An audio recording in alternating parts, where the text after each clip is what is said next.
2016 all over again. Tron's super OP. Tyrande super OP, but I feel like what's OP about Tyrande?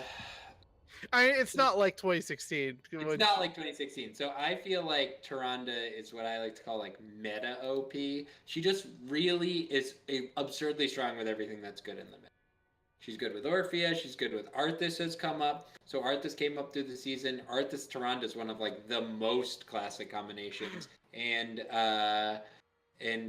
so she just works well with Kerrigan, Alarak with the burst potential. So your question about Cho'Gall. Yeah, immediately DPS has no interest in playing against Cho'Gall, and they know they'll pick it in the 1-2. That's what that means. Yeah, and you get double value because you're banning 2 heroes with Cho'Gall. I can't agree with that statement.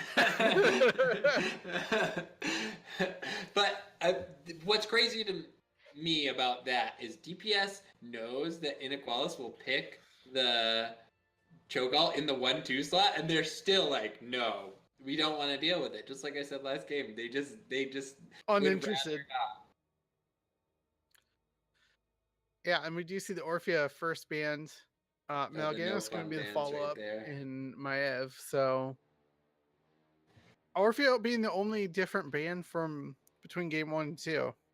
Tyrande available. All the good supports available. We got Whitemane, Tyrande, Deckard are all up. So, and the Diablo first pick, not unusual. Diablo's been strong on this map since the beginning. Yeah, lots of walls to shadow charge people into and kind of set up for potential kills. Oh, we're going to see a Whitemane picked up. Another very strong support. Picking her up over the Tyrande. A little bit interesting. Over the Tyrande, but so it's interesting because you almost want to take Tyrande away from Diablo, but Whitemane works so well against Diablo, right? Mm-hmm. You get charged, you just spam heal up. Whitemane has had some adjustments. Don't want to call them nerfs or buffs. They increased the cooldown on her spammable heal to 0.5 seconds from 0.3, which some people say is a nerf. I've heard other people say is a quality of life improvement. It stops you from over spamming it or accidentally spamming it too many times. So she is going to be playing slightly differently. But a Malf Tracer... yeah, and I think, like you were saying, these teams have definitely played each other because it was a Tracer ban in game number 1. Yeah. And so because of that, they're going to just pick up their Tracer here. So we'll see how that plays out. Malfurion, still a really solid support. I feel like he's dropped back a little bit because of the prominence of Whitemane, Deckard, and Tyrande coming back up. Okay. The no ban strategy coming out, but Malfurion's particularly strong with the Tracer, right? He has his eternity duration heal that he puts on you now since his most recent rework, and as long as he's firing out his Moonfires, the Tracer will be getting those proxy heals while she dashes around, and that's sort of the problem other healers have with Tracer. They can't. But you ever play Ana with a Tracer? It's not fun. You're trying to where'd you go? I'll heal you. I'll predict where you're going to rewind to and heal you. But it's no, Malfurion, just set it. Go on your own. And clearly the Tracer is something that's scary coming out of DPS. So. Yeah, and they're going to pick up the Varian Jaina. I don't know how Garrosh feels playing with Varian and Jaina, but we'll see how that works out. And Whitemane, a bunch of Humies. Playing with a bunch of Humies. And Leo Gul'dan. Ooh, I really like these 2 picks coming in on the end. Malf and Tracer both lack wave clear, but they are so strong in what else they do. And then you come in with Gul'dan and Leoric, who have both an insane amount of wave clear. Leoric providing a good front line, pretty good into Garrosh as well. People forget his Drain Hope deals percentage-based damage. Like, Leoric is very good at killing Garrosh. And then... So I like the composition overall there, but then a Zeratul coming in on the back end from Inaequalis. I like the setup for a classic Jaina Zeratul. We're getting some really old school comps here, or old school combination. Yeah, definitely. And we're gonna have to see if the VP is going to be able to get onto the back line and set up, like you said, the Jaina Zeratul combo. And with Malf, you don't have that burst healing until Yeah. potentially 10 if you take Tranquility over Twilight Dream. And I'm not sure if that's going to be the case. Well, we'll see. The team is. It's going to be difficult to get a Twilight Dream onto this team. Malf is not going to want to be near You're not that going to Garrosh or want to walk Varian. up in this. You're going to get No. tossed into the Yeah. back line and blown up. So Yeah, I agree. Yeah, you're just going to get murdered if you try to walk up. I'll just walk up and do a cast time silence. But, I mean, we'll see. I think it probably will be the Tranquility. It synergizes well with Gul'dan as well. So, yeah, compositionally, I did see how the Varian was sort of a comfort for Inaequalis, so I lean towards Inaequalis a little bit, but then again, I do really like the draft coming out of Deadly Penguin Squad. So it's a 50-50 for me. Once again, let's get into the introductions here on the left side. For game number 2 on Infernal Shrines, we have Inaequalis playing Zeratul. We're going to have Dead Dam. On Varian's going to be Sajira again. Jillian playing Jaina. Elia on Garrosh. And Kenny on the White Mane. and on the side of Deadly Penguin Squad, we have CZ on Diablo, Darth Tyrael on the Leoric. Maybe you're going to play Tyrael one of these days. Kargadon on Gul'dan, Sir Kreider on Tracer, and Samwise playing that Malfurion. GLHFs go out, and we are underway. I imagine every game he's like, guys, can I pick Tyrael? And they're like, no, play Leoric. Fine, but next time I'm gonna play Tyrael. I'm a little sad that it's not Janitor Leoric. Yeah, it is a little upsetting, unless it's Golden Leoric, because that is objectively the correct choice. No, it's Space Lord Leoric, but it's not Golden. So can confirm that also that it's not Janitor Leoric. Let's see if we have anything coming up. So we have Overpower again from the Varian. Do you think this is another double tank taunt Varian? I think it is, because if you catch the Tracer on the back line and can taunt her, that's a potential blow up on a really low HP hero. Yeah, I agree. And they ran it last game. Otherwise, I'd still lean towards Colo, even with that talent pick. But with the last game and having seen the taunt, I mean, Colossal Smash is similarly effective against Tracer. It doesn't make her stand still, but it definitely makes her fall on the floor, which is what you're looking for. There's a lot of poking, a lot of back and forth. The Corruption quest is here for Gul'dan, so he's going to be looking to just stack that as much as he can in these skirmish. Diablo very far forward, though, thrown in by the Wrecking Ball, and it's not quite level 4, so we don't have a taunt. And also, getting taunted in a blizzard... That feels bad, man. It feels so bad. Feels miserable, dude. Yeah, we are seeing this top lane. Leoric is dominating it right now. Wow. Ooh, Zeratul getting pretty low. He's going to have to back off and get some of that health to return. But we do have a big skirmish fighting over this siege camp in the bottom lane. Inaequalis is so low, but they do lose the Jaina. They could potentially lose the Diablo as well. Whoa, Tracer coming into the backline and getting White Mane. Diablo with the Shadow Charge across the point, getting Varian 2. So what looked like a very good start to that fight with Inaequalis. I was checking out the top lane because you were mentioning it. As soon as I switched over, it looked like Inaequalis had a really good invade, but then DPS just shutting it down. Tracer getting onto the backline and annihilating White Mane, eliminating their chances to sustain there. Jaina trying to get a little bit of disruption with the Blizzard on the point, and the Pulse Bomb barely missing, you know, to Jaina's luck. Yeah, and they actually had hit their level 4 talent tier before that invade, and I don't know how much that played into it, because it's not such a powerful talent tier like either 7 or 16 necessarily. But I mean, they were up that level, and they were able to just turn on Inaequalis and really dominate that fight there. They punished the aggressiveness, and they're going to pick up that. They picked up both siege camps off of that win over the team fight. Yeah, and both of those siege camps go to the same lane as well, so that's worth noting. They get a lot of pressure onto that middle lane if you get both siege camps on top of getting a victory. And I think this is what they're talking about with the XP changes. You know, you get a team fight win and you get 2 siege camps, do you really need the fort XP on top of that when you're just piling onto your opponent?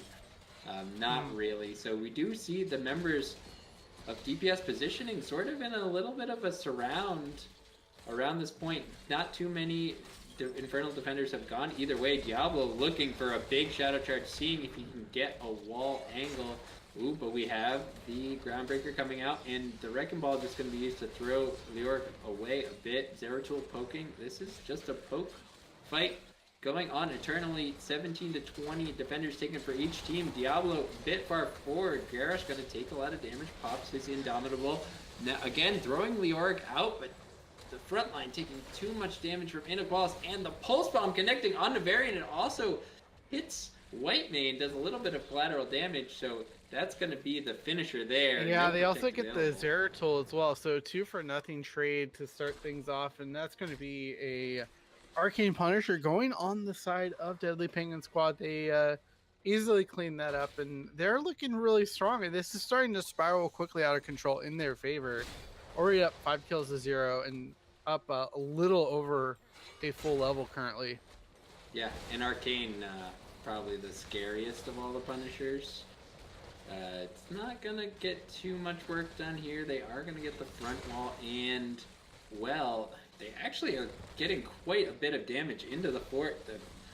The Varian taunts, or Varian baits the second leap, which was extremely well done by Satyr there. And I don't think they're going to be able to force the entirety of this fort. They may stay. The wave is available. The Pulse Bomb coming into the backline. Wow, the splash on the Pulse Bomb kills the Jaina? What? Wow. Wild plays. Okay, I have to point this out. This is totally irrelevant, but Go the ahead. 6.5 banner, I love that. They just added that in the game. There's 2 of them. Where is it? Let me take a look. I don't see it. There are 2 of them. If I see one, I will point it out. I like that. And have you read the descriptions? One is all like tattered and crappy, and it's basically like, this is, oh, here's the nice one. Right here, zooming in on it. It's all tattered and crappy, and then there's the nice refined one where it's all put back together. I love that we got a full meme pack. Like, I know. Blizzard was like, you like memes? How about 10? Do you not have memes? Inaequalis, though, they're trying to fight back on this. They did get their top bruiser to at least add some additional pressure into this top lane, but they really are going to have a hard time defending against this bottom lane. I think they're just going to sacrifice this fort and just try to get something going. It looks like they're going to rotate up and try to get a kill on Leoric, but Leoric is just walking his way back behind those towers. He's like, you will only give me trade value. Dartriel doing a good job. Oh, he's taunted, but he's going to Wraithwalk out. Oh, Zeratul. Uh-oh, is he going to kill? Oh, the friendly throw. That was friendly throw. Great. Well done. Extremely well done. Well, you got your Leoric pick. Congratulations. He'll be back in momentarily. They're going to trade top and bottom fort here, but there's a siege camp on bottom for DPS. Yeah, so they really do need to respond. Here come the hearse back. Yeah, they do. They're lucky Leoric didn't interrupt that. Yes, they're right. Like, I have seen a right in front of his face. On that. Yeah, you just spawn and you just swipe and die again because you can force some of that keep damage. That's going to be worth dying, especially as Leoric. So let's see, what did they actually get? They got one of the towers and a lot of the front wall. That's super relevant. Getting any of the keep front walls is extremely important. It opens up your whole base, opens up your core even, not for attack, but as you know, as your opponents can walk in there, pick the keep quickly, and be disastrous. And they're invading this camp. They're going to try it again and see if it works this time. It is going to go okay for them. They are going to be able to walk away from this, it looks like. Yeah, both teams have their heroics. This is the time to be a little bit aggressive as you're on the same talent tier and can control these fights a little bit better. I like that play by Inaequalis because I think they know they can fight in those spots with the Jaina, right? Mm-hmm. Oh, yeah. With the Ring of Frost that they have available, they can definitely have that fight in their favor, at least to start. Yeah, anything you're gonna force, because the shrines are a little more opened up, especially the top shrine, which is gonna be. So you force a fight that those siege camp areas are some of the tightest areas on this whole map, and you force a fight there with Jaina, you can land your big rain blizzard follow up, or yeah, I forget we have a VP setup, so you don't even need to hit the raw The raw ring. ring, yeah. Yeah. We did see HeroesHype in there hitting only on the variant taunt coming out on the tracer, but that is just him rushing in and trying to get the taunt. Wow, we have the root coming on to Zeratul, followed up by the pulse bomb. Extraordinarily well done by Malfurion, and the other members of Inaequalis are going to be falling one by one. Not often that you can look at a support player and say, wow, this guy just made the play that, ooh, taunt coming out on a tracer, but she's not going to be punished. Not often you can look at a support and say, this guy made the play that just determined that whole fight, and he did. And it's often that supports are pushed to the side as far as what you can see they're doing, but Malfurion making a name for himself there. That was so good. Yeah, and we are going to see this objective easily picked up by Deadly Penguin Squad. And like you were saying, though, you don't have to worry about that Zeratul combo when you kill Zeratul. Yeah. And they're just going to keep pushing here. They did pick up another kill on the poor Zeratul. See that 4-man Warlords just total BM? Yeah. Total BM Warlords. Yeah, the double taunt too. Something to be said for that Warlords challenge into the variant taunt.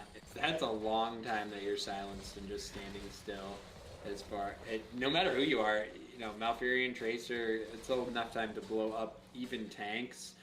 Taunts are usually used as counters to Muradin and the hardest to kill tanks, so they're definitely not out of this. You get the right taunt, and it's not on, you know, you get a taunt and it's basically not on Leoric or Diablo, and you have potential to win there. We have the throw in by Tracer, but no double top follow-up. Like I was just talking about, we do have the flip on Sajira, but the friendly throw going to get him in, protected by the way. The pulse bomb not going to be enough, but the it jumps right onto Garrosh. The armor not going to save you there. White Mean also falling right afterwards. This Punisher has so much HP. 11 minutes pushing down the keep. Eliminate the keep, no problem. Down to about 50% life. They could very easily end here, and it looks like they're putting themselves into position to end. As the death timers are getting long enough that they can easily start taking this, and GG's come out from Inaequalis, and really dominant performance by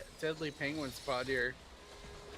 Yeah, just showing that they understand, you know, exactly what they have to do against this team. They performed well, all members contributing equally. Sam Wise with that big root, got to give him a huge shout out. Securing that Zeratul kill, and just honestly not saying they wouldn't have won that team fight, but just making it easy for his team. Isn't it so much better when you just win the team fight before it ever happens? You get the pick. So Deadly Penguin Squad going to be taking a 2-0 and going to be taking week 2 of HeroesHype Holiday Series EU, not Amateur Series NA, which is what I'm used to saying. And they're going to get all points allocated to them. So this is I believe we're doing 5 or 6 weeks, and there is a Matcherino prize pool. We haven't mentioned that enough times tonight, guys.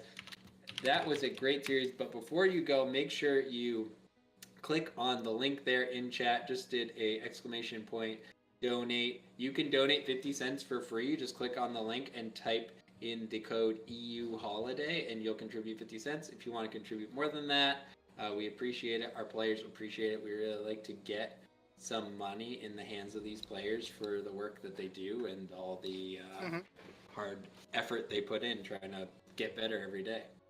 Yeah, if you're an EU open team and you're like, hey, we can play with those guys, you can go sign up at HeroesHype.com. All the links are there.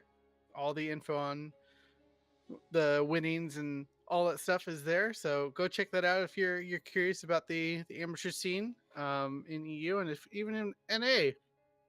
Later today, there'll be an NA. Later today. NA is a different beast when you're looking at the HeroesHype Holiday Series. And if you want to play and you think you could hold a candle to these teams, right, and looking for some money, there are very few teams involved in the European scene in HeroesHype Amateur Series right now. So check it out, get your friends together, and at least give it a try. We will be hosting the HeroesHype Holiday Series NA tonight, which is going to be Murda and Professor Bobo casting, and that you're talking about 13 teams signed up. We've got some real good names. There's at least 4 or 5 teams that I know every single member and think they could win potentially every week. So